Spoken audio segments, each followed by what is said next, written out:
Knights at Rutgers are off to a running start. At 5-1, head coach Kevin Bannon seems to be pointing his team in the right direction.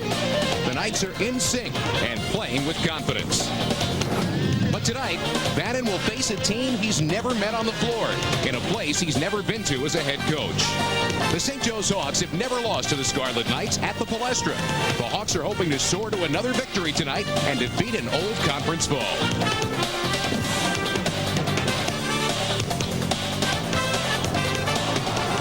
CN8 Sports is proud to bring you NCAA basketball action. Tonight live from the Palestra in Philadelphia, the 5-1 Scarlet Knights of Rutgers taking on the 2-2 St. Joe's Hawks.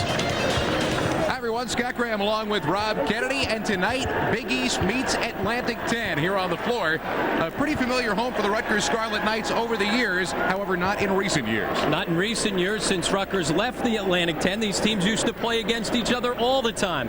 But St. Joe's once again going up against a Big East opponent. Nothing new coming off their loss up at Syracuse. Well, Kevin Bannon, as we look at our stats and facts, has not played here in this building and has not fared especially well against Drexel and Temple, the Philadelphia teams he's played. He hasn't played here, but hasn't done well in Philadelphia. Coming off a win against UMBC, they didn't play well. St. Joe's, on the other hand, coming off a loss where they did play well. The score doesn't show how close that game was. Phil Martille's team went up and played well in the Carrier Dome. Well, for the Rutgers Scarlet Knights, a guy that everybody was talking about early last season is just growing that reputation this year by stepping outside. Dahntay Jones. You talk about stepping outside, yet the best part of his game still remains his ability to put the ball to the floor and get to the rim. But now he's become that special scorer because of his ability to step outside and hit the three-point shot. He's got more threes already this year than he had all of last season. Last year, as he sat out his transfer season from Villanova, everybody at St. Joe's was talking about what Marvin O'Connor would be when he took the floor. So far, he's not disappointed. He's not disappointed. And the one thing that you always know about Marvin O'Connor, he's thinking about one thing. He's thinking about getting to the rim. Defenses haven't had an answer to that. He's extremely quick off the dribble. He's had a terrific start here for St. Joe's. Their leading scorer against Syracuse with 19. He comes in putting up some good numbers. Well, a game of great matchups here this evening at the Palestra, and a game of good speed as well. Should be some fine up and down action before this one is done. Coming up, it is the Rutgers Scarlet Knights and the St. Joe Hawks, both trying to take advantage of opportunity. It's coming up next here on CN8.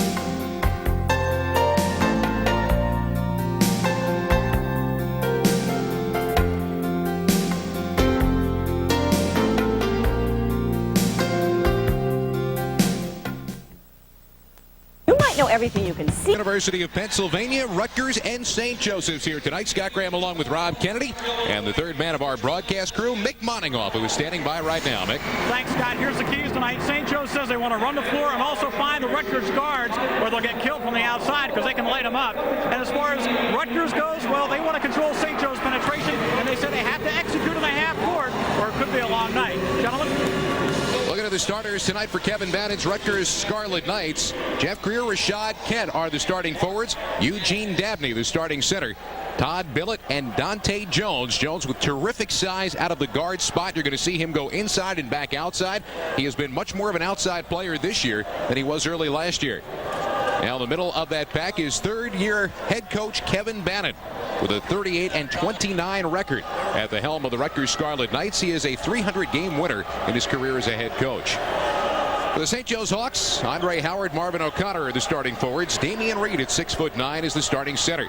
And the starting backcourt, Naeem Crenshaw and Tim Brown. Larry Jennings, the sophomore, originally slated to start, still being bothered by an injury, and Brown does get the start out of the backcourt tonight for the man in the middle of that pack, and that would be Phil Martelli. There he is in his post-game ritual. Final moment of contemplation and prayer. In his 5th season, he is 70-57 at the helm of the St. Joe's Hawks.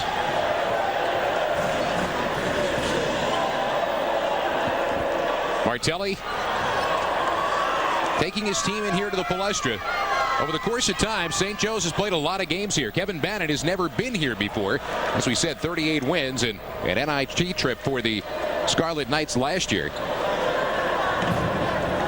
Rutgers leads the all-time series.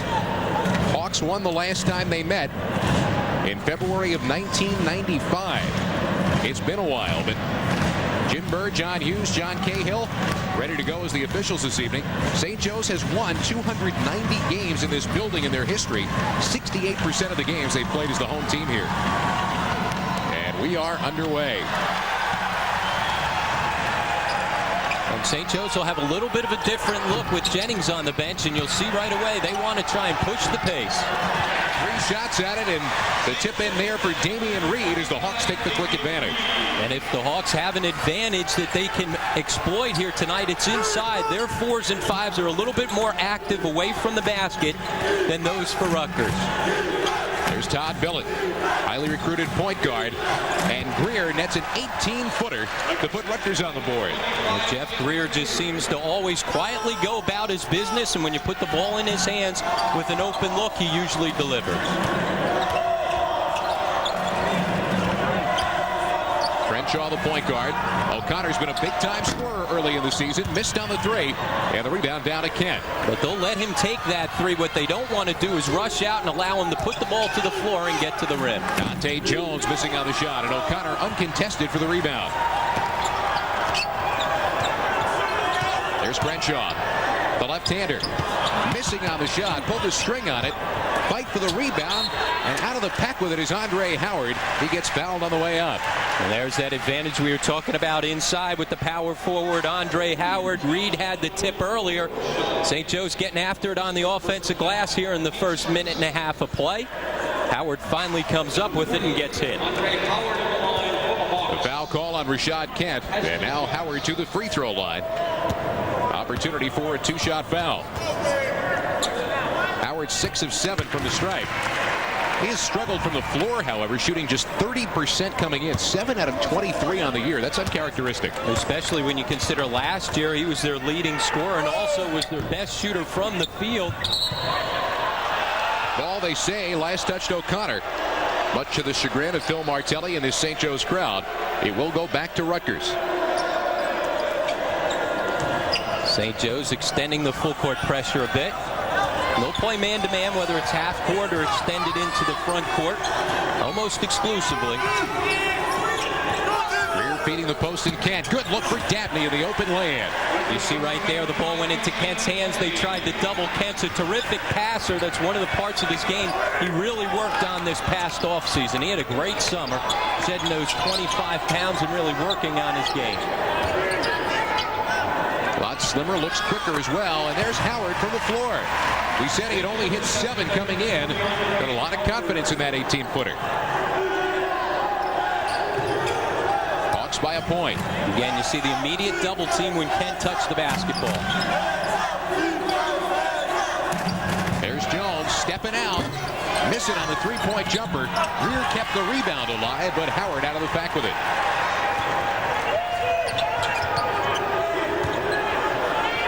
O'Connor wants to get it inside, but it's not there.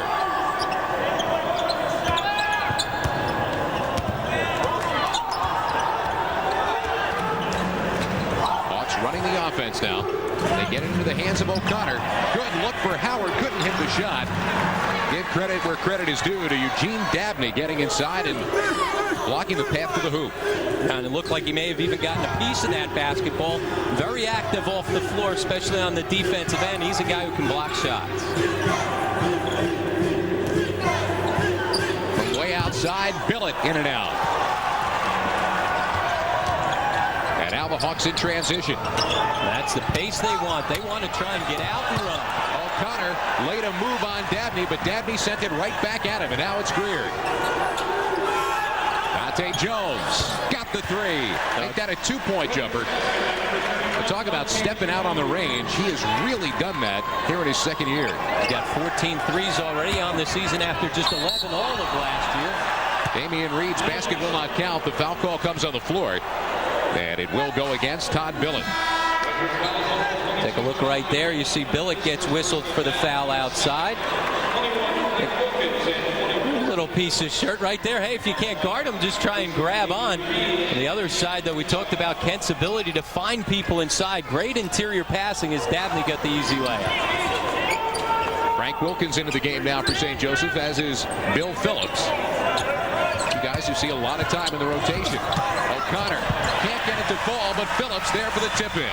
Well, it's been offensive rebounding so far. It's gotten all 5 points for St. Joe's. They haven't converted on a first attempt, but they've been able to get it on the offensive glass. 1 point lead for the Hawks, and a foul call away from the ball. It's going to be Marvin O'Connor whistled for the personal. Kevin Bannon, we said overall 300-game winner in his career. And he won't be that relaxed much longer. Always animated on the sideline. Early on, though, kind of lounging back. Greer missed on the shot, but a good job by Billett to keep the rebound alive. Ball thrown away anyway. Off of the hand of Dabney. It goes back to the Hawks. Good look at Billett, the Big East Rookie of the Week, for his fine performance out at the Hoop and Quill tournament in St. Louis. Tournament that Rutgers went 2-1 in. Phillips fighting his way inside, but pulled the string on the shot. Kent clears the glass away. And the outlet pass got away. A timeout on the floor. Now, we expected a hectic pace, and that's pretty much what you've seen over the first 4+ minutes of play. So far, it has gone the Hawks' way by a point. 7-6 our score early here at the Palestra. St. Joe's on top, just over 4 minutes in here at the Palestra. Hawks coming out to the early lead. Guy that they're hoping for a big contribution from, Marvin O'Connor. You can see the numbers that he has put up so far.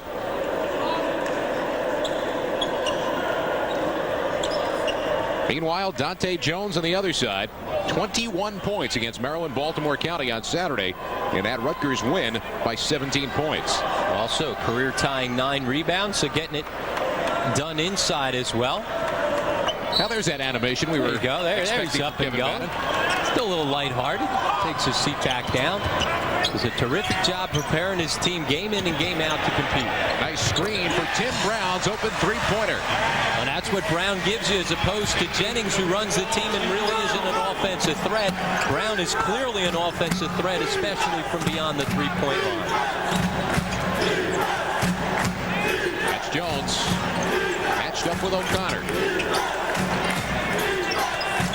Greer shoveling it inside to Kent. And a nice play by Phillips to go up and get the basketball. It's going to go out. Last having touched Rutgers. A good hustle by Kent to get after the basketball, but it would have been their possession if he didn't get it because of this block. You see right here, double team a little late getting there. He's able to split it, but Phillips right there to make up for the lack of the double team with a nice block. Phillips, the transfer, sitting out last year as well, along with O'Connor, as he transferred from William and Mary. Well, so much is made of O'Connor, sometimes you forget about Phillips, but he has been very impressive in each of their first 4 games. Hawks continue to be cold from the floor. They were 3 for 11 at that last timeout, shooting in the early moments of the game. Coming off the game against Syracuse, where they really struggled from the outside as well.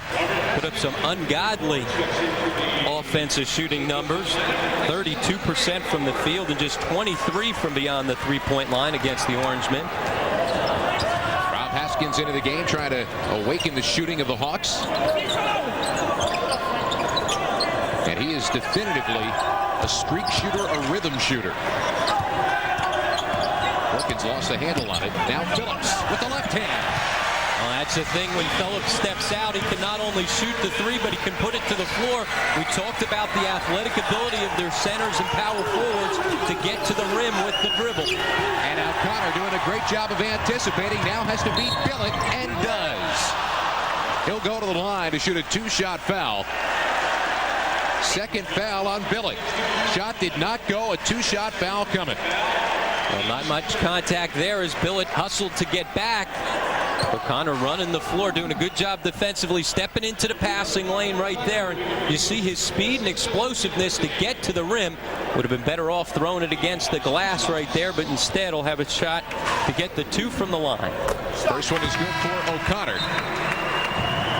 There's going to be one substitution, and I guess that's all, as Albidas Tennis comes in for Rutgers, replacing Eugene Dabney. But Billett's going to play with 2 fouls. And Marvin O'Connor, the sophomore, at the line. Well, that's the one position on the Rutgers team that they're thin is the point guard spot.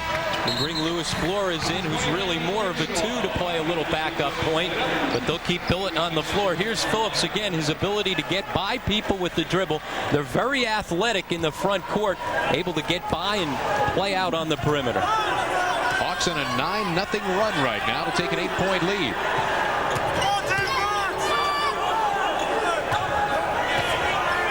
Greer against Wilkins. Try to rub him off on the screen, and now Tennis doesn't miss much, and he's got a chance for the 3-point play. Alvidas Tennis right there saying, hey, don't be talking about all the St. Joe's post players that can play on the perimeter. How about this move from the big man? On the screen, instead of rolling, he just popped and then puts the ball to the floor.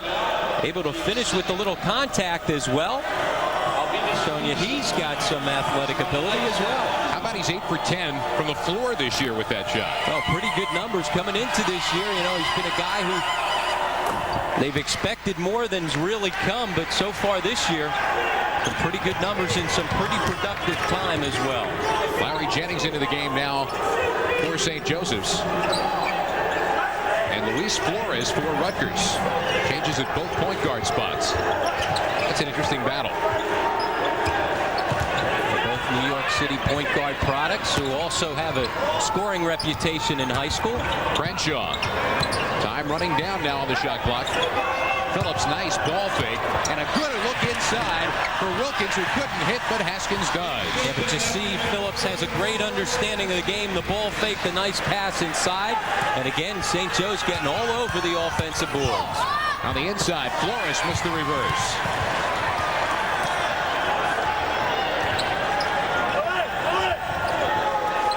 This is kind of the pace we told you to expect in this one, and it has been every bit of that. Phillips.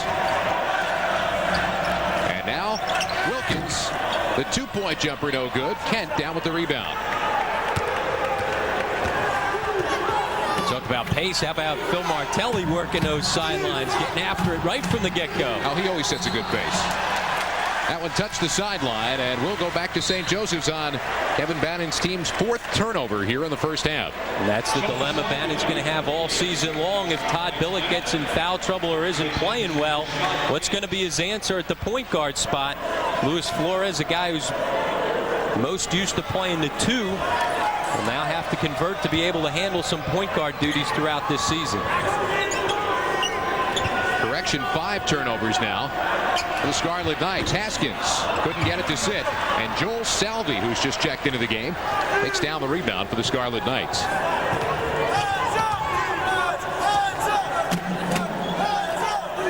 St. Joseph's by 7. Flores, they tried to free him up around his screen, and he is fouled. Actually, let's take your pick. Jennings had him with the body. Wilkins had him on the reach-in, and they call the foul on Frank Wilkins. But you see his scoring mentality. A point guard would think about ball reversal in that situation when the ball's thrown out to the point spot, but instead he's thinking about putting the ball to the floor and trying to create. That's the scorer's mentality. Why not? A guy who averaged 30 a game in high school, you got to have a scoring mentality. Well, Martelli gets Eric Woods into the game now. Wilkins goes to the bench, sitting with just the 1 foul. Told you Flores and Jennings would be a battle. So far, it's been that. They're all over each other. Everybody's all over everybody. Great defensive pressure on this possession. Tennis did miss that one, but Salvi missing on the follow, and now Flores is going to earn a trip to the free throw line. Well, it has been fast and furious. That possession alone, bodies flying all over the place. Salvi came out of nowhere with the missed dunk. And Flores, a good job. The ball fake and get the defense off the ground to pick up the foul. You see right here, Salvi comes out of nowhere. Even though he misses the dunk, gets the tap on the backboard for a couple style points. But good ball fake right there. Smart play by Flores to get the defense out. Luis Flores, the freshman out of the Bronx, hitting on the first. Get another try for Kevin Bannon. Flores, the leading scorer in New York City last year with a 35.6 average. Check this out, Rob. 40 or more 12 times, 50 points twice. Yeah, you start tagging 50s, you're a scorer. Trying for the second, and he got it. So a 16-11 game. The St. Joe's Hawks have not hit on every opportunity, but made the most of second opportunities. 5-point lead for the Hawks as we take a timeout.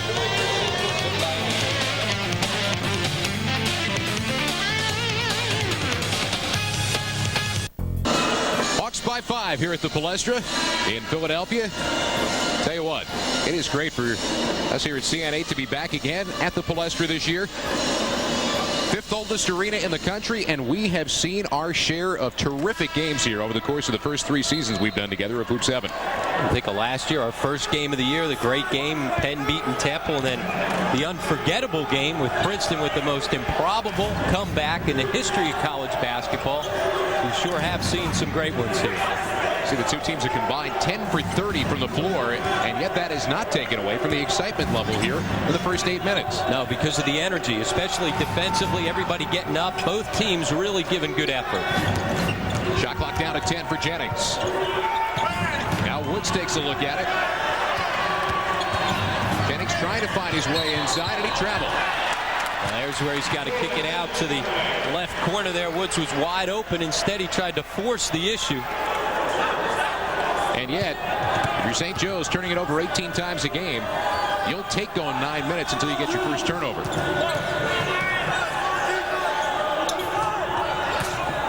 Jones thought about it once and then twice. Forced to back it out by Crenshaw. Flores, open lane to the hoop. Wow. The open lane became because of the fact that Tanise, a good job of posting up, clearing some space. He created the lane. Back down to a 3-point game. Nowhere for Crenshaw to look. And now Jennings called for traveling. His second turnover in as many trips down the floor. So you go 9 minutes with no turnovers, then you go 2 straight possessions with turnovers. Now Kevin Bannock's team is turning up the defensive pressure here now. You can see it. And they are going to make another change. Getting Mike Thompson, the sophomore from New Zealand, into the game. He replaces Jeff Greer. Rutgers right now in the middle of a 7-2 run over the last 3 minutes to get back within 3.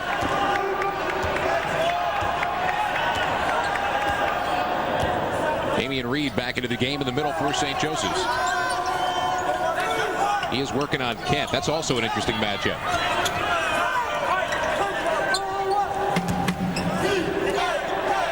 There's Jones working on Crenshaw. Down the room for the shot. Salvi the follow. And the rebound for Phillips. And look at the quick hands of Dahntay Jones. Cashing in on his own steal. He just loves that 2-foot jump stop. Once he gets into the lane, you'll see him time and time again come off the 2 feet and finish strong. Rutgers within 1.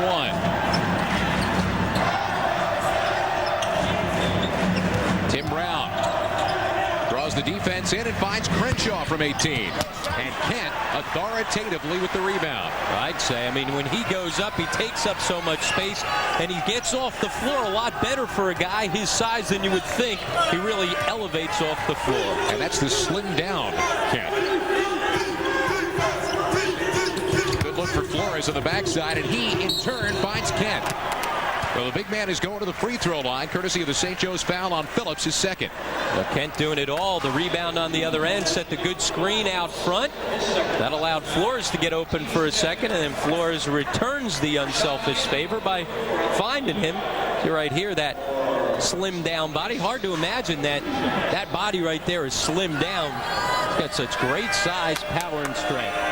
The old line of Mountain masquerading as a man. Sophomore from Fairmont, West Virginia. One more try coming. And this is the one place that he has really struggled throughout his career is from the foul line. Just 54% on the year coming into the game. That is his first point, but he does have 6 rebounds here in the first half. This one can give Rutgers the lead. Haven't had that since 6-5. Salvi down with the missed free throw, and the Scarlet Knights will get a fresh 35. Joel Salvi, the senior, no secret about what his game's about. It's about effort. Ball hustle. Flores is really boxed in inside. And now Jones stepping out for 3. Got it. Good-looking stroke, something that Kevin Bannon worked on with him throughout last season, and Dahntay himself worked on it this past offseason to really extend his game to the three-point line. His 12th three-pointer, make that his 15th three-pointer of the year after just 11 last year. O'Connor missed out a three, and Jones there for the rebound. Once again, Rutgers inviting O'Connor to take the three-point shot. They'll have those open looks.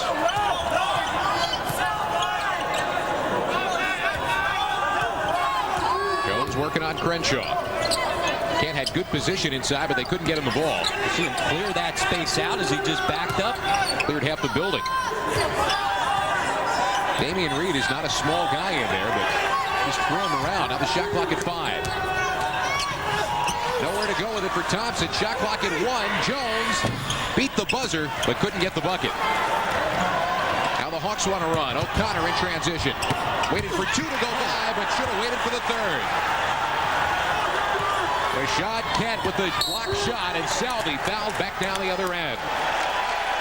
Well, the Hawks want to push the pace and run. Well, the Scarlet Knights up to the task as well, doing it on the defense end. How about Kent hustling back? As you mentioned, O'Connor waited, but not long enough, as Kent with the great block to ignite the fast break attempt. Is nice look away by Dahntay Jones to find Salvi. So now it will be Salvi, the senior from Silver Spring, Maryland, and Springbrook High School. Pretty good numbers in 13.5 minutes a game as a junior. Came off the bench all season long. Posted his career high against Columbia with 14 points. One more try. Greer will get back into the ball game now for the Scarlet Knights.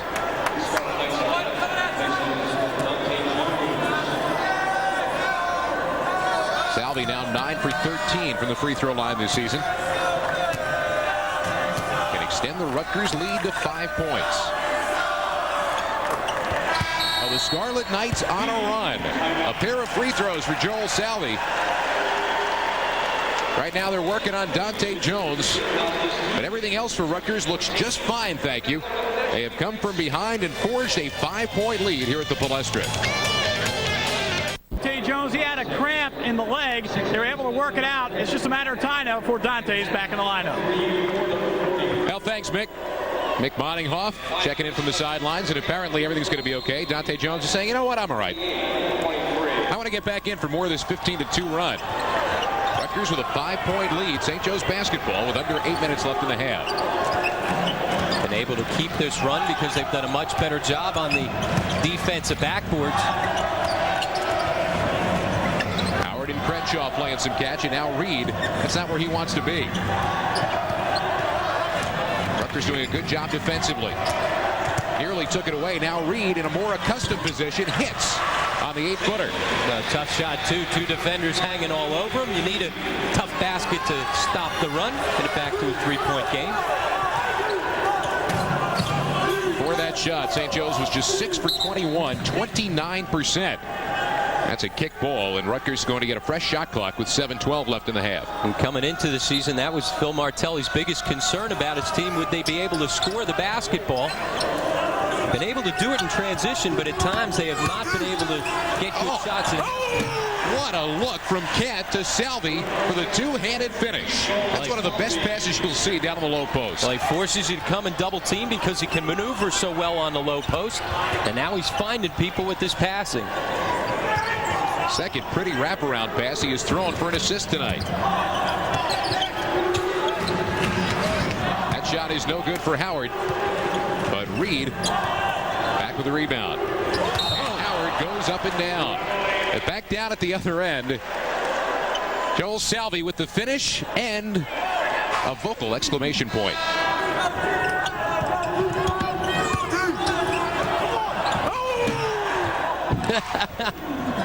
Gotta like that one. That's one of the better yells. Now, he's not kidding around with that. No. Whistle away from the basketball, and the fight for position. It's going to be a foul on Kent, his second. You and I saw him clear space like that a little earlier in the game. This time Jim Burr said enough's enough. You can't just keep backing people in. Kent called for the offensive foul, trying to post up. 4 team fouls on Rutgers. Turnovers. He took a look at the numbers there.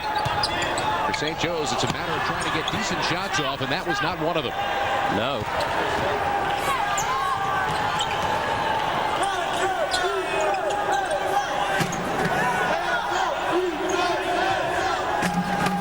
That's Salvi. Two men on him. They collapse around him. He fights his way through, and the ball taken away. Now O'Connor showing the Jets, and he is going to get a two-shot foul out of it, courtesy of Jeff Greer. Rutgers foul is on number 25, Jeff Greer. His first personal foul. Joel Salvi inside, nearly getting it taken away, and then ultimately getting it taken away. And back at the other end, Marvin O'Connor earns his trip to the free throw line. The sophomore from Philadelphia hitting on his first shot. 3 points now on the game for Marvin O'Connor. Number 31, Dahntay Jones apparently going to be just fine. He is back in the game along with Eugene Dabney for Rutgers. And you look at O'Connor, 21 point per game scorer his senior year at Simon Gratz in Philadelphia. 4 points for him, back down to a 3-point game now with under 6 left in the half.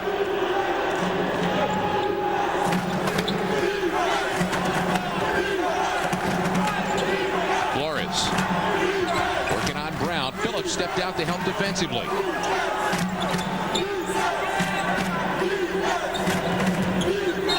And a reach-in foul is going to be called on Marvin O'Connor. So O'Connor gets his second, and that's team foul number 7. That's going to put Rutgers at the free throw line now for a 1-and-1 opportunity.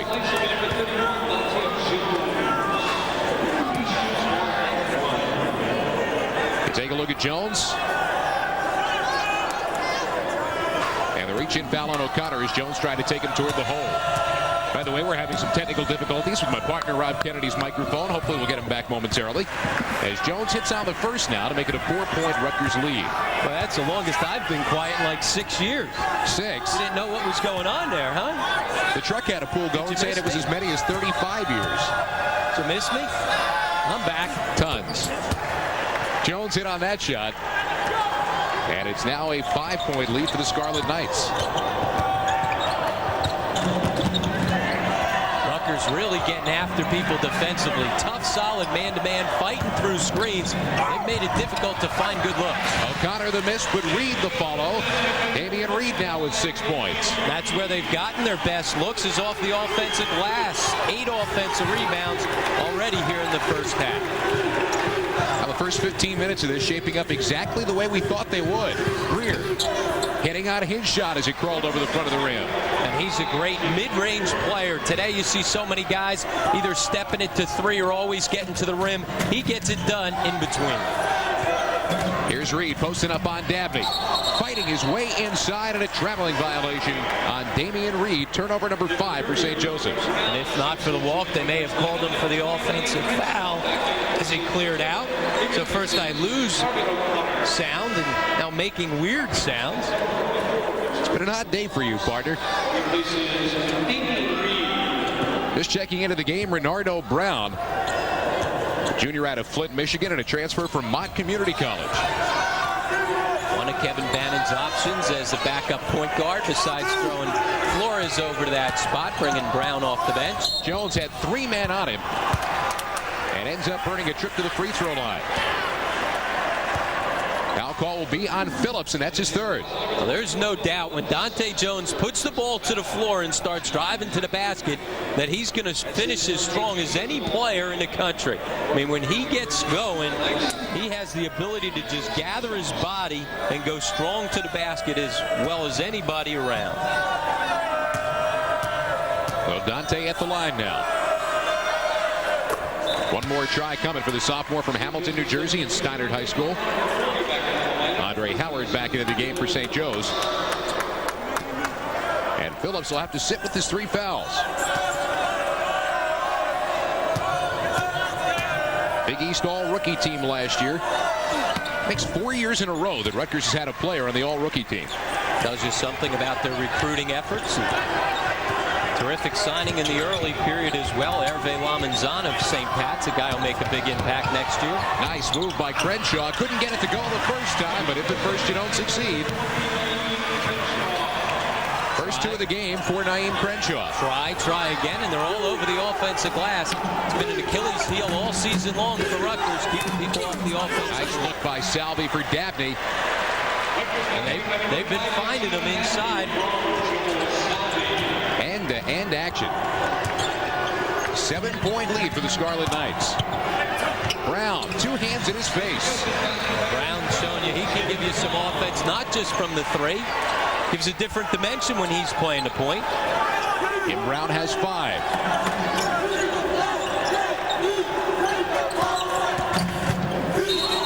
And now Greer called for a traveling violation.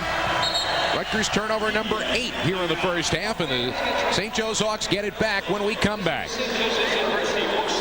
Now for the Scarlet Knights, a trip down the New Jersey Turnpike and into Philadelphia right now has given them a 5-point advantage. With precision inside passing, they lead St. Joe's. Over the back.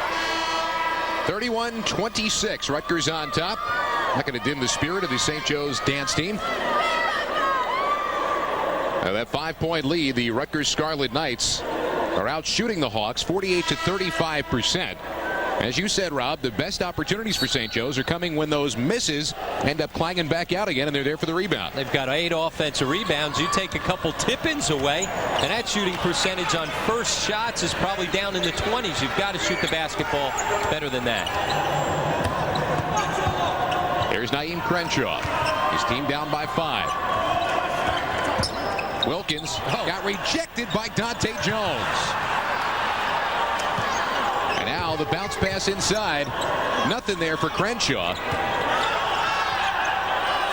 Haskins with 3 on the timer. Missed on the shot, and Salvi down with the rebound. That whole possession was a broken possession for St. Joe's, starting off with the tremendous block from Dahntay Jones. Not often you see a guy go straight up at the foul line and reject somebody right there. Greer short with the jumper, and Howard with the weak side glass.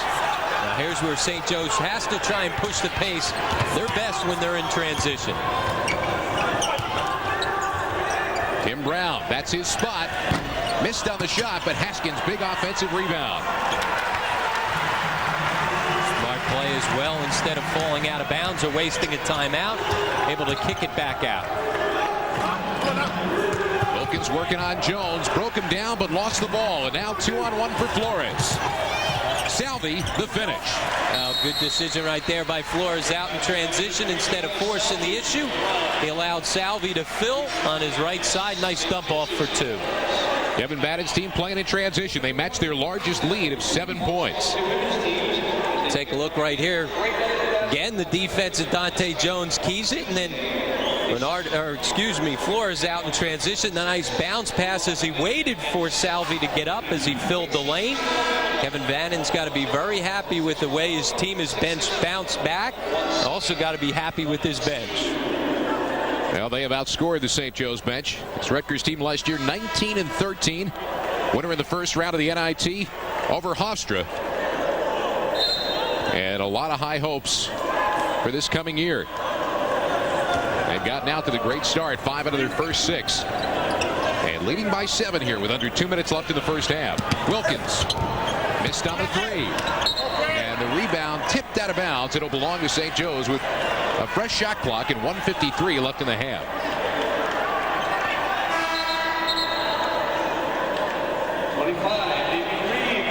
Damian Reed back into the game for the Hawks, and Robert Haskins back out again. The way St. Joe's is shooting the ball so poorly from the outside, you'd expect them to start trying to pound it in. Becomes more difficult, though, when you're not making any outside shots, because people can all of a sudden back off you a bit. Makes it tougher to find people inside. So Crenshaw using the high screen. A lot of movement from the Hawks.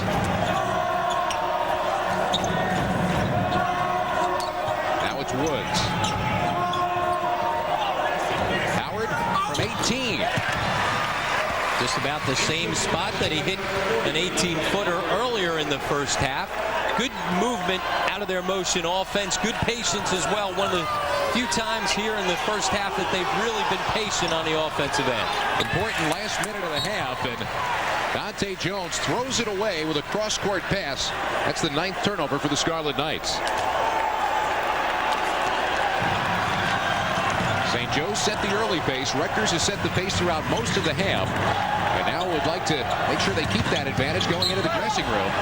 A foul call on Salvi. That's his first, but Rutgers not up over the limit yet. That's only team foul number 6. So not a bad foul, even though it was bad defense to allow the offensive player by him to start off with. So the inbound now with 58.6 left in the half.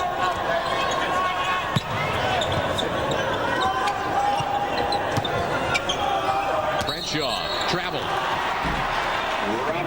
had an opportunity there. Looked like he came open off the screen from 3. Instead, tried to put the ball to the floor and shuffled his feet.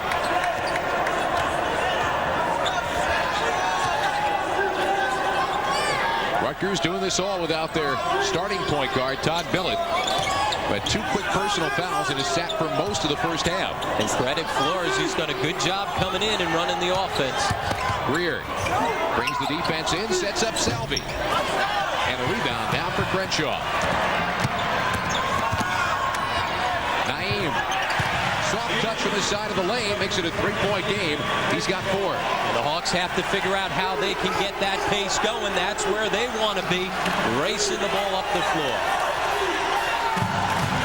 Rutgers can't hold for one. Looks like they will. Flores inside, found the spot, hit the shot. Great move to find the seam and finish. Crenshaw trying to beat the buzzer. The shot is no good, and the Rutgers Scarlet Knights will go to the dressing room at halftime with a 5-point lead. Once again, strong job out of the blocks by the Hawks. Good job by Rutgers to stay in it and bounce right back again to take an advantage. This game has been quick. It's also been physical. Especially inside. You see everybody getting tangled up. You'd expect that from some post play. 35-30, the halftime score. Let's take it down to Mick Moningoff, who's standing by with Phil Martelli. All right, thanks very much. The 15-2 run by Rutgers really didn't hurt you. What adjustment are you going to make now that you're down by 5? Well, we have to make sure that we get the ball swung sideline to sideline. We look like we're going for a kill every time we catch the ball in the middle of the floor. That's not our game. Our game is ball movement. And a little too many turnovers in the first half? Well, yeah, because everybody's trying to make on the kill, and you can't do that. You have to move the ball. All right, Coach, thanks for joining us. That's Phil Martelli as his team trails by 5 here at halftime, 35-30 to the Scarlet Knights of Rutgers. We'll come back and you'll find out what it takes to play college basketball from Coach Martelli and a couple other coaches as well. That's on Mixed Minutes, just around the corner from the Palestra. So stay with us on CNA.